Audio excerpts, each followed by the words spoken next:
Hi, my name is Claire Casey. I'm the Global Head of Policy and Insights at Economist Impact, which you may not have heard about. It is a new business of the Economist Group that we launched in September of last year under the leadership of Claudia Malley, who some of you may have met at the cocktail reception before this event. And we have a very simple proposition. We believe that the world needs a different kind of thought leadership. And for us, that means combining truly independent, rigorous analysis and research with the creativity of a media company and its ability to engage the world's most influential audiences. And we were very lucky early in our creation to partner with Infosys on the sustainability project. Sustainability is one of our key areas, and we have together built a content and community platform that we hope will not only inform and raise awareness, but also provoke action in the world. And we're here today to talk about big tent sustainability, the future of business and its changing role. We're going to be very casual, so we'll start with some framing questions and then really open it up to the audience to engage in the discussion here and ask questions of the panelists. Just to introduce who we have with us today, we have Gun Varsed, the chair of the board of directors of Telenor. I think everyone knows our host, Salil Parekh, from CEO of Infosys, and Rick Samans, the director of research at the ILO and the chairman of the Climate Disclosure Standards Board. Great, I got that right.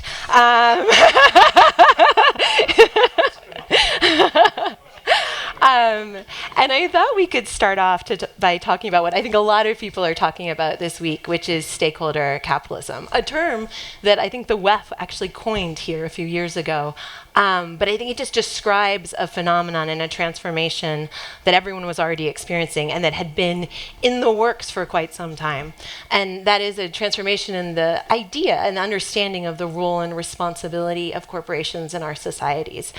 Some are dubious about this, including the journalist that The Economist has been very vocal in questioning whether it's possible or appropriate for corporate leaders to try to balance their core responsibility of generating long-term value creation with the interests of a really sometimes seemingly impossibly broad set of stakeholders with disparate interests, disparate valid interests.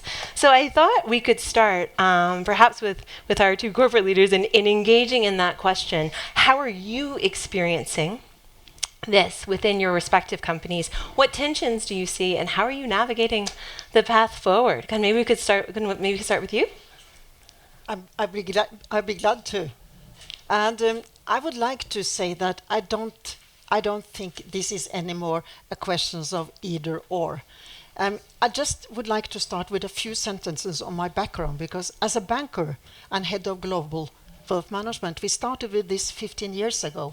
And it feels like now suddenly the ESG and sustainability is a big topic. Actually, it's been there for a long time, but it has surely developed from being something that was on the side of the normal business. You did the business you were supposed to do, and then you had some sustainability activities on the side. Started with institutional investors, then more individual and consumers, to this situation we have today, where it's totally integrated. It's totally integrated in the business, and it's whether you talk about customers, you talk about share owners, you talk about employees, this is at the core. So I would like to say for Telenor, the responsible business is the platform upon which we stand. Upon everything we do is based on this.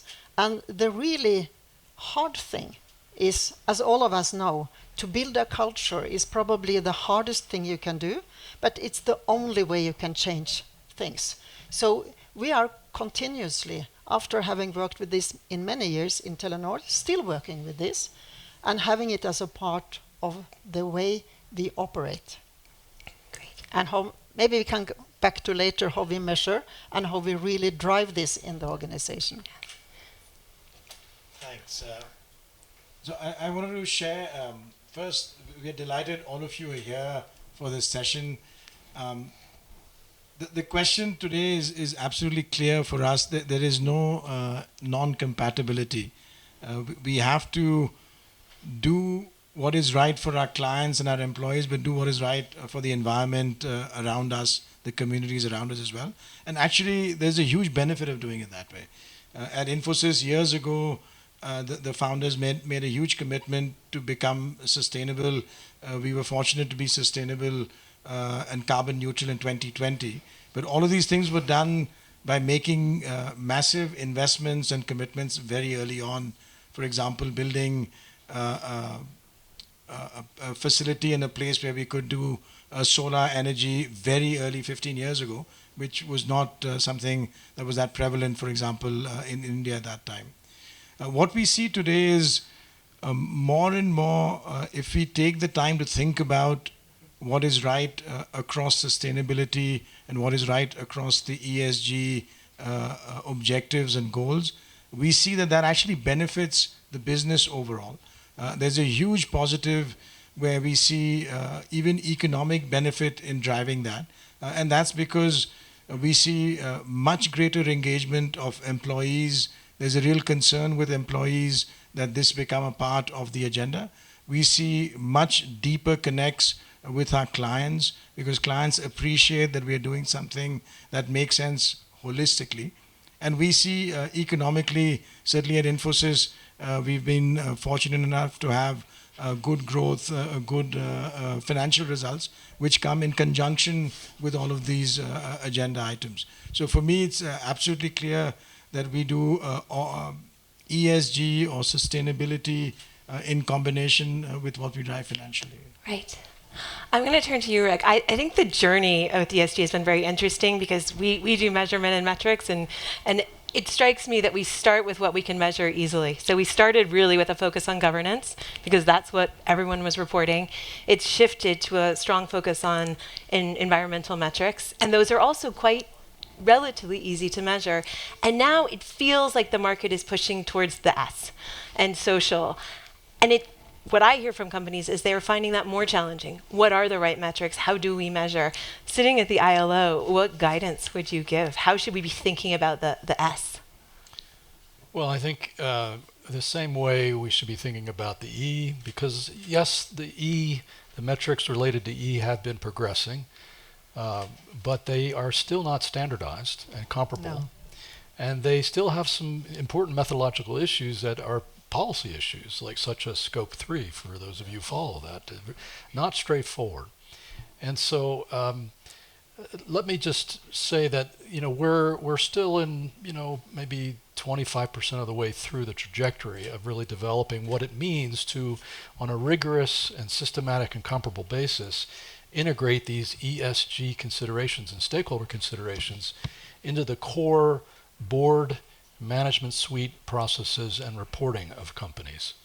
And I say that in part because I started writing a book 2 years ago that's just coming out this week exactly on this point, what it means to walk the talk. It's convenient.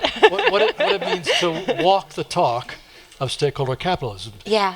The principles of stakeholder capitalism are extremely important, but they are fundamentally directional. And the challenge, and these are two leading companies that are farther along the journey than most others, in integrating that into the practice in your management systems, your information systems, and the like. And that challenge is the same with S. We're a little earlier in the curve on S than E, but we're going to move relatively quickly on that. Indeed, I was just at a discussion here today with the new chair of the International Sustainability Standards Board, and he signaled to the group that while they're looking at developing their climate standard first, Yes. they're likely next year to move into important aspects of S. Fantastic. So we've just talked about the challenge and opportunity in developing this culture within your own company. But I believe the estimate is that from the average company, about 2/3 of your ESG footprint is actually sitting outside of your direct control with suppliers.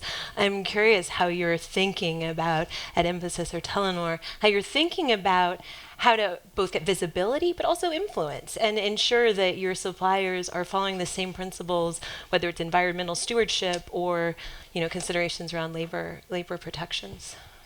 So let me start off on that. Maybe I think the way we've seen it so far is we've defined clearly what are our ESG targets today or whatever we've achieved today, and we've set forth the 2030 ESG agenda for Infosys. And then we've started to make sure that we communicate that, educate all of our partners, our suppliers with that. We recognize that it will take some time for each of the suppliers to come up to speed, but we are also looking for commitments from the suppliers to make sure that they understand it and give us a timeline of when they start to think about it.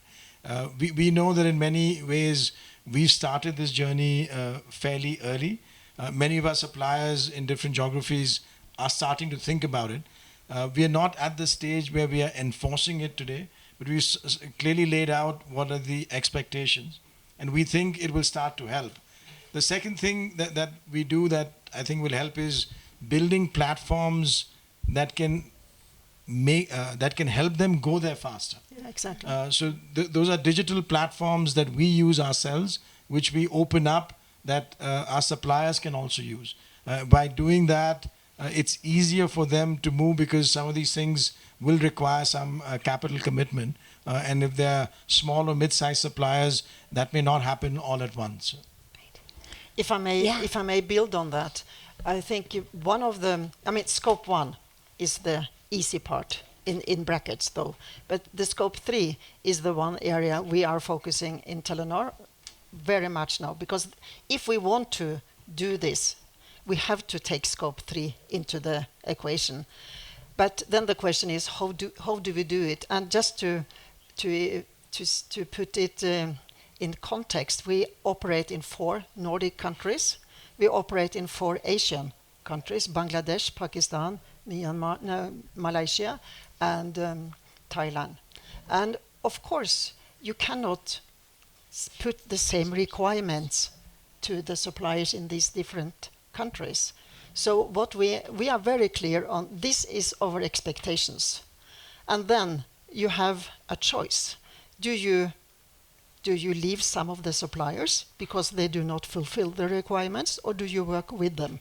And we believe that if you really want to make change, you should work with them. So we are having, for example, training programs with the suppliers, but are also very clear on we expect development. So, for example, the requirement or the measurement we decided in the board just less than a year ago was that 68% of all our suppliers, and that's globally, all our suppliers should have science-based target by 2025. That's quite an ambitious target. Yes, and but as we know, if you don't measure it, it will not get done. So you have to have concrete measures. However, I would wish that the measures were standardized. Are we headed there, Rick? Is standardization and regulation coming?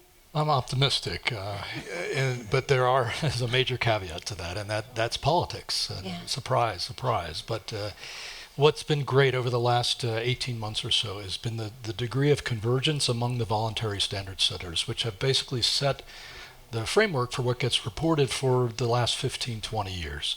I happen to have been the chair of one of them, the CDSB that you mentioned, but we and SASB, which is a US-based one, agreed with some other, you mentioned that you've begun using integrated reporting. Well, the International Integrated Reporting Council also, the 3 of us, got together about a year ago and said, you know what, we can provide some leadership to the market by effectively fusing ourselves and then donating ourselves to this new ISSB, give them a running start with our intellectual property and our staff. And that's all happened literally in the last 18 months or so. So we have this new process with the regulators behind it. IOSCO, the International Organization of Securities Commissioners, are fully behind this. And so we now, for the first time that we didn't have 15 years ago when a group of NGOs and business associations decided the regulator's not going to do this, we've got to do it ourselves. Finally, the regulators are in the game. We have the IFRS, which sets the standard for financial accounting, now taking up this charge, starting first with climate. So that's the good news, and they're going to move as fast as they can. The bad news is, it's not definitively bad news, but the warning signs are the politics of this, and that is that we've got the European Union, which is appropriately been a leader, but looks dangerously set to try to do its own thing. Yeah. Whereas the SEC is beginning to do its own thing. And what the world really needs, I would imagine all the companies and investors that are in this room today operate across multiple jurisdictions. What we need is a comparable, interoperable, standardized set so that we can internalize these externalities in the capital allocation decisions that are made in boards or in financial markets and investors. So that we're at a critical moment over the next 6 to 9 months as to whether we're going to get fragmentation regionally or we're going to have reason prevail and have some international standardized framework on top of which the EU or other jurisdictions can put additional requirements, but at least there'd be something that would allow for this comparability. There's no question there's a huge amount of momentum. Whenever there's momentum, then doubts arise, right? And one of the things I'm hearing a lot is concern that an unintended consequence of ESG compliance could actually be creating disincentives for investments in developing countries. And that actually, as we're looking at a world, I was at a fabulous dinner last night, and Raj Shah from the Rockefeller Foundation talked about 20 years of convergence and the beginning of the divergence. And we've seen developing economies growing faster than the industrialized world, and that could stop. Is this the moment that we actually want to be creating standards that could pull investment away from those economies? Is that something you think we should be? I'm going to throw that out to whoever would like to answer. Is that something we should be concerned about? The answer is yes. The answer is yes, unfortunately. And I think this is both about avoiding greenwashing, because the risk with having so many metrics and so many standards that we have now. I asked the question in the board when we had the last financial annual report, if we should report over environment, this was only environment, by the standards required in the market, how many? And they said 12. I will not, that might be more, but they said 12. So you have to pick some. And then the risk is that the company will pick the one that actually suits their needs, so that you can sort of tell you are green, but in reality you are just green in some areas. And then to the S part, because this is a question we have really it has been tested. Telenor had an operation in Myanmar. And we sold that some months ago, after 1 year. And we were heavily criticized by NGOs for selling that business. And the key reason why we came to that conclusion, sadly, it was a 1-year discussion in the board, very difficult decision to make, was because employees' safety. If we couldn't operate in that country according to our requirements, our rules of conduct, ethical and morally. So unfortunately we had to leave. And if you experience the criticism of having been operation in a country like that, we had a discussion in the board. Does this mean that you should not operate in this, let's call it, difficult countries? And I would really say I would hate the situation where you stay away from investments, you stay away from suppliers, from countries because they do not fulfill the requirements. So that's why I strongly believe working with. And then you have to accept that most times, hopefully, you will succeed, but sometimes there will be issues. And that has to be accepted. And so if we want to make the world a bigger place, a better place, we will have to do this. Salil, how do you think about it within Infosys? So there, I think we have to be careful that there are different stages of evolution that, let's say, countries are on, or maybe companies will be on. And there's got to be some understanding. I think the discussion I've seen on the standards, for example, one of them even has the ability for companies to suggest that we opt out today but come back in a few years, because it's not the right moment for us to make that switch, or the transition may be quite untenable for various other stakeholders, because there could be employment issues, there could be other issues as well. So people are looking at that with some care, but there will be different stages for different companies and different countries. However, the ones that can move fast should move fast. I don't think we should wait for everyone to move at the same speed. No. I have many more questions for this group, but I'm not going to be greedy. Let's open it up to the floor and invite you all to ask your questions as well. Does anyone have?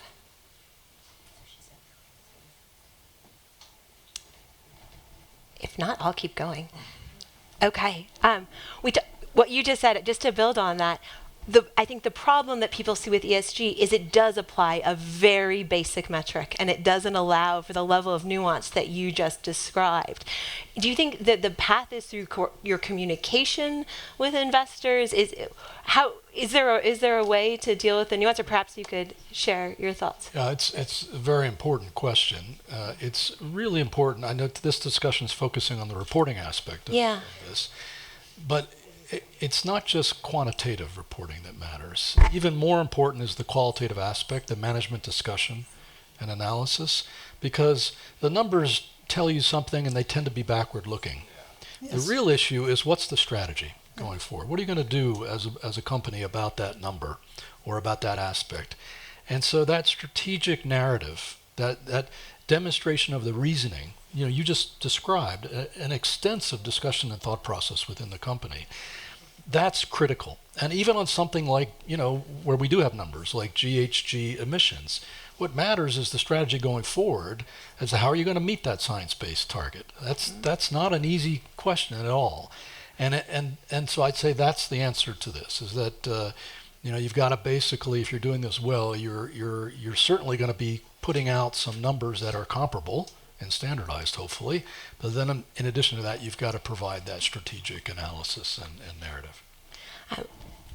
Please. John Schultz from Hewlett Packard Enterprise.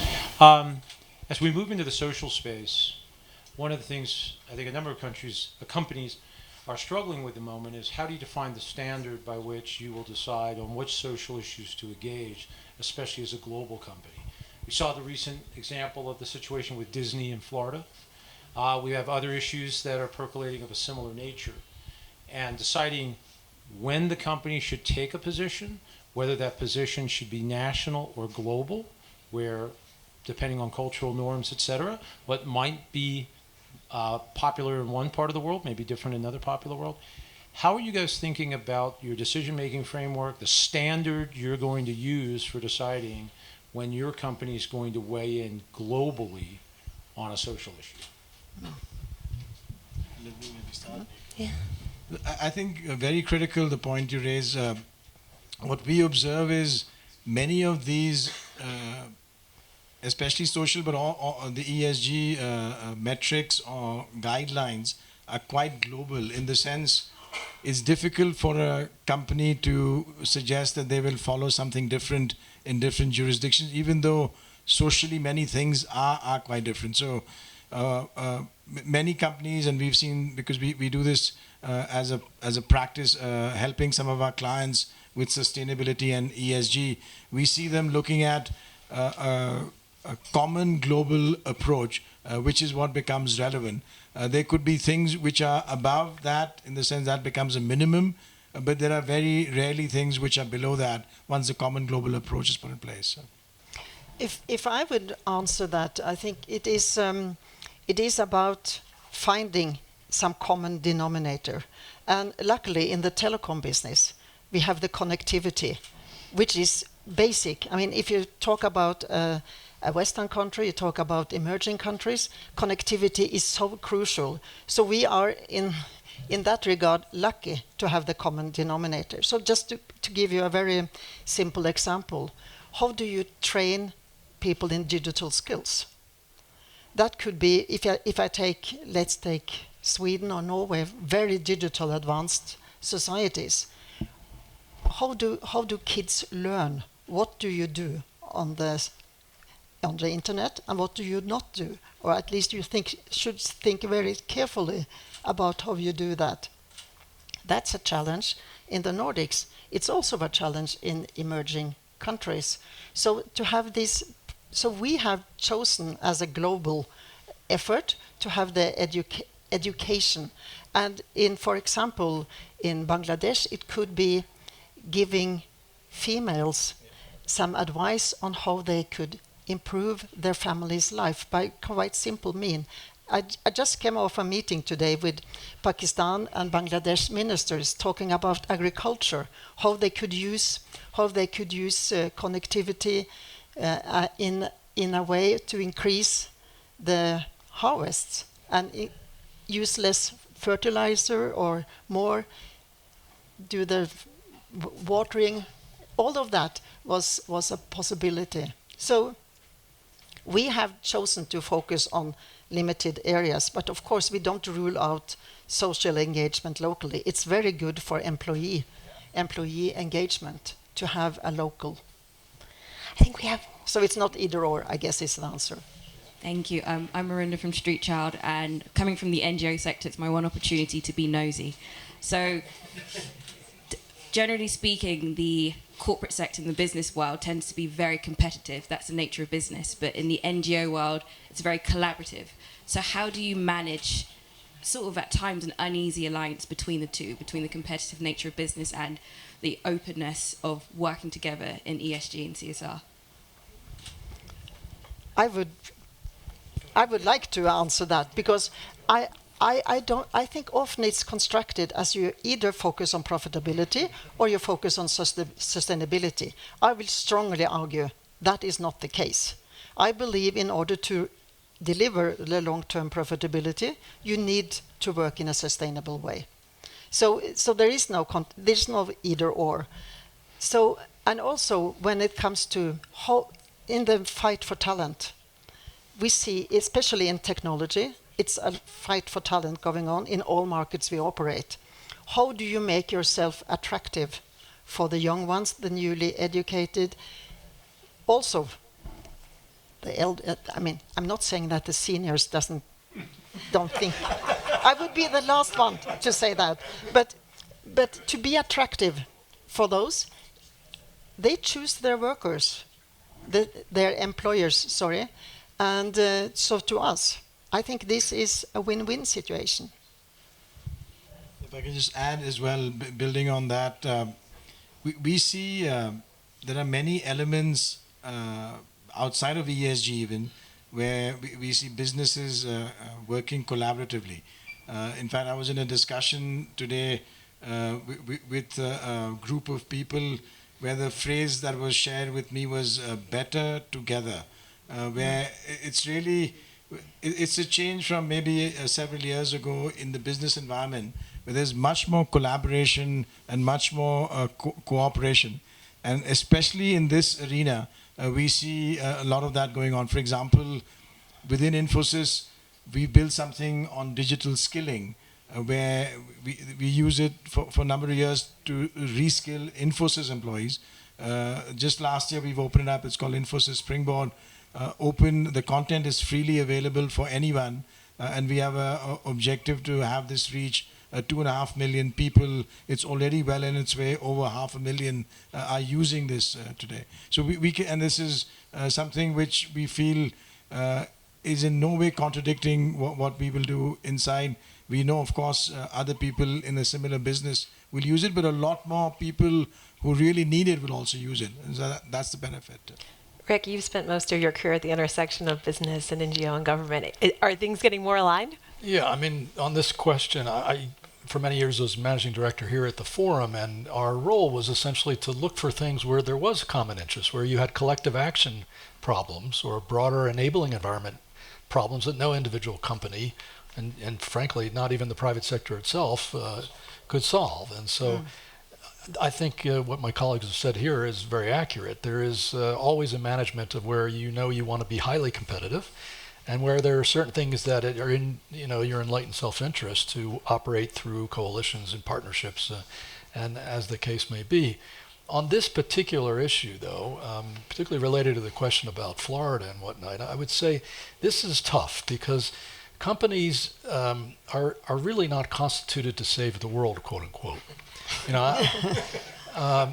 But the point is that there is a very large degree of overlap between a range of social, environmental, and governance issues that matter for the economic performance of a firm. Yes. What we call in the trade enterprise value creation. And the job of running your business well, and pursuing what I call in this book as sustainable enterprise value creation, is in rigorously and systematically finding out what that space is. And if you do that well, then you don't have to apologize to either your shareholders or to people who want to take pot shots at you politically, because you can say, look, this matters for the value creation and value preservation of the firm.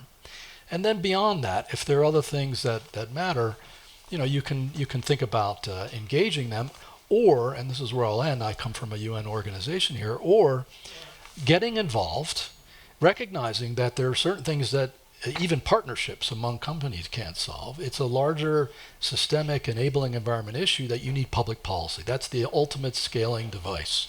And so part of being a leading company in the practice of stakeholder capitalism is not only doing what we're talking here, but also recognizing that there are certain systemic issues where the collective action problem is such that you actually have to engage on the policy front. Yeah. I think we have a question in the third row. There, the mic. Thank you. Robert Metzger Phillips. Thanks a lot for the inspiring discussion and the examples that you give. I think they go far beyond risk avoidance and disclosure needs, right? You touched on the elements of strategic value creation. So I would be interested in how do you see the future of ESG data to really drive strategy and innovation in the companies going forward? Whatever you prefer. Well, I mean, there is reporting and disclosure, and then there's the interpretation and application of that data into decision-making useful tools like ratings and the things. And it's important to distinguish between the two. I think I personally have been more focused on that underlying infrastructure of getting comparable data and disclosure, qualitative and quantitative. But that's only half the story, right? Because in the markets, various people want to turn that information into products, services, guidance, sticks to clobber people with, as the case may be. But I think the entire ecosystem, what it fundamentally needs is credible, standardized data to avoid the greenwashing and to make sure that the information actually going into the markets is not only decision useful, it's actually enlightening. It's not going to create more fragmentation. Yeah. In fact, if I can add as well, I think the ESG data that will start to be tracked and collected will become a huge differentiator based on what we see with investor sentiment. It could become a way that will differentiate funding options availability in the future. So there'll be, over some period of time, when this sort of more standardizes and stabilizes, there'll be companies which will be better favored because their data quality is both, the quality is good and the metrics itself are positive. So that differentiation will help. Just as today, even in global markets, there are some companies whose data reliability is considered higher than some other companies, even with IFRS and so on. And the ESG data will form a similar differentiation. And once you have differentiation on attracting investor capital, you know that the capitalism game will follow it through.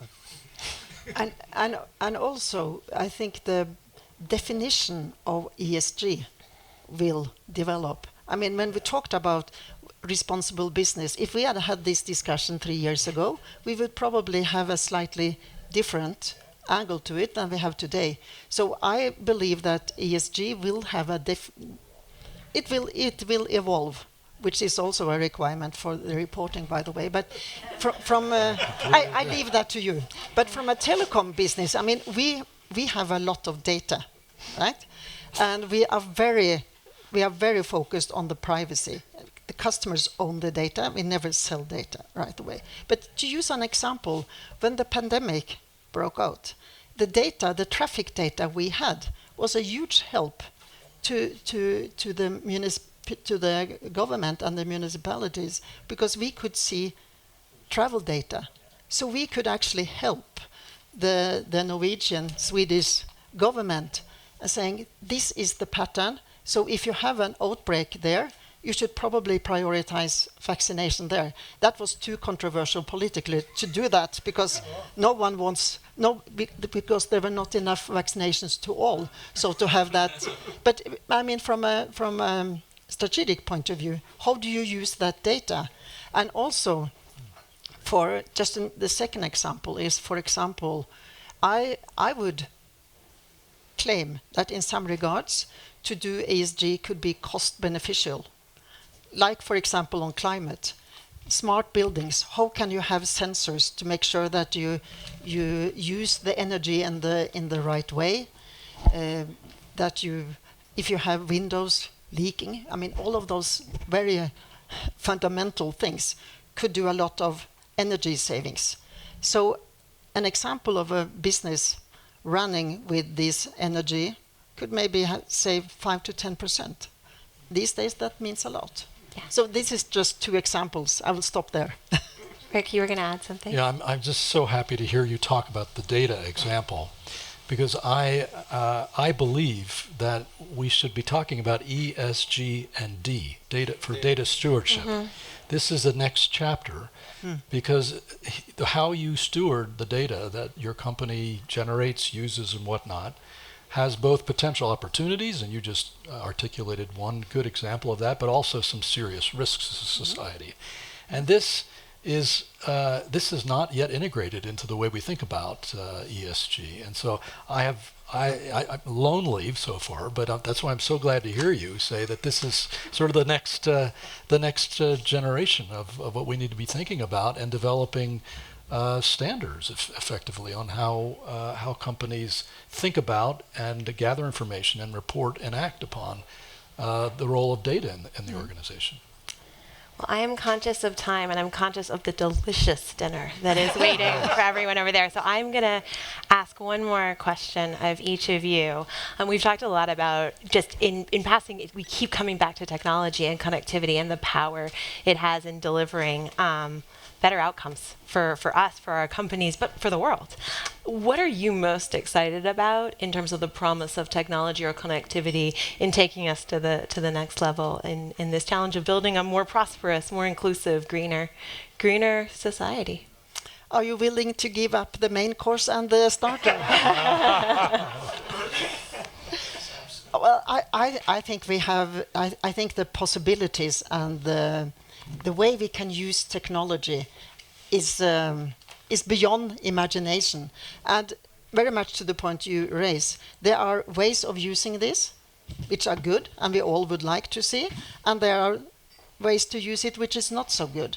So I'm optimistic in the way that the ESG discussion will lead to an increasing accountability on account of the parts that have the data and are able to protect it, because we know there are bad guys out there.